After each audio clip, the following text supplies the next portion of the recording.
Well, what do you get when two widowed, empty nester grandmothers in their 80s decide to pack their bags and travel the world in 80 days? Well, the answer is Ellie and Sandy, the unstoppable travelling nans. What started as a simple yes to adventure turned into the journey of a lifetime, taking them from the frozen edges of Antarctica to the Egyptian pyramids and even the northern lights in Lapland. Wow, along the way, they discovered more than just breathtaking views. They found renewed purpose, unshakable friendship, and the power of saying, why not? At any age. And now they're sharing those unforgettable stories in a new book and inviting you to find your own adventure. And the incredible Eleanor Hamby and Dr. Sandra Hazlip join us now live out of Texas. Good morning, ladies. Good morning. How are you? Good. So good to see you. We love this about you, that you actually first met in your 60s. How did that friendship begin, and when did the idea of travelling the world first come up for you? Well, it came up, we had traveled some when we were young in our 70s. Yeah. But in anticipation of getting old and turning 80, I just mentioned to Ellie one day, wouldn't it be fun to go around the world in 80 days at age 80? And I said, oh my, for sure. And I mean, that started it. We just started planning. Of course, we didn't get to go when we were age 80. Because COVID shut it down that year. But we went the following year, and our theme was around the world in 80 days at 81 and still on the run. I love that. I love that about you. And look, you know what? At least you had some extra time to plan. So that was the upside. Yes, what are we some of the did. standout moments or places that really stayed with you?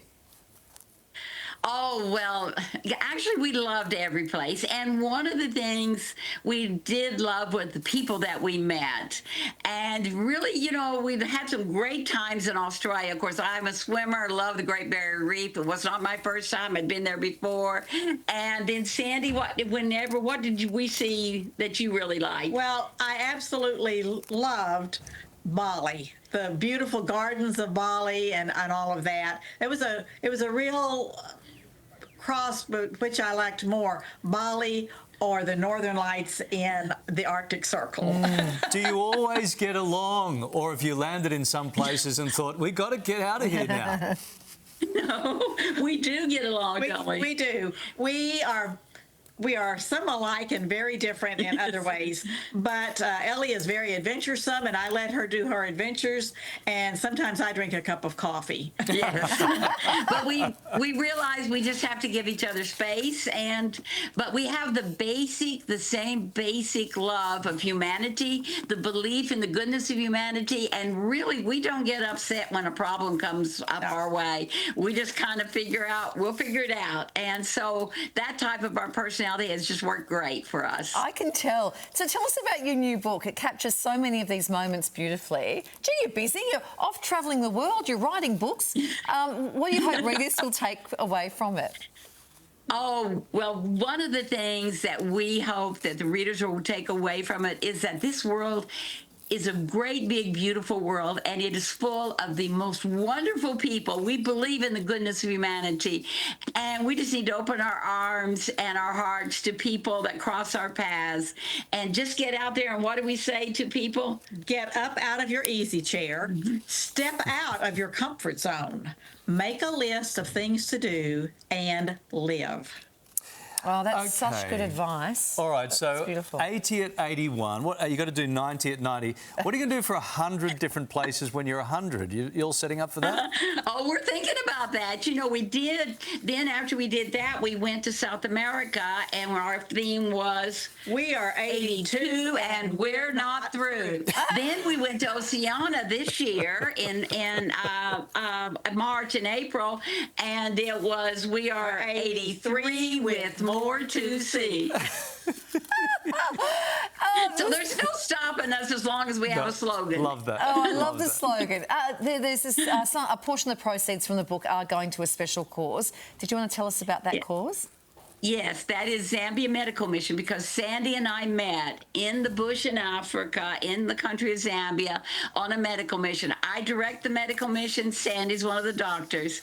And really, that's been the thread throughout our lives. And we love to travel, but we get tremendous amount and equal joy out of doing humanitarian service. And most of it has been done in Zambia. And I still direct the medical mission, so I was just there.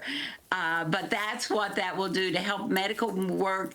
We do a medical mission of 2 weeks out of the year in July, and 6 days of clinic, sleeping in tents in the bush with no running water, electricity, etc. And we'll see sometimes over 10,000 patients in 6 days of clinics. Wow. And these are patients have no really hope for having any kind of medical care. So it's a rewarding thing that fills our hearts. Yes. Sandy and Ellie, you are exactly what we needed to see on the TV this morning. Right. Thank you for brightening up our day. Just so you know, Kylie and I get a taxi to the city for 15 minutes and we don't speak for a week. So this is a special kind of special thing you've got going on here. Thank you so much, ladies. You need to read our book. Oh, absolutely. I love your love for life. Sandy and Ellie's book is called Here We Go, Lessons for Living Fearlessly from 2 Travelling Nanas. That's what the book looks like, and it's out now. Love that. Ahead for you.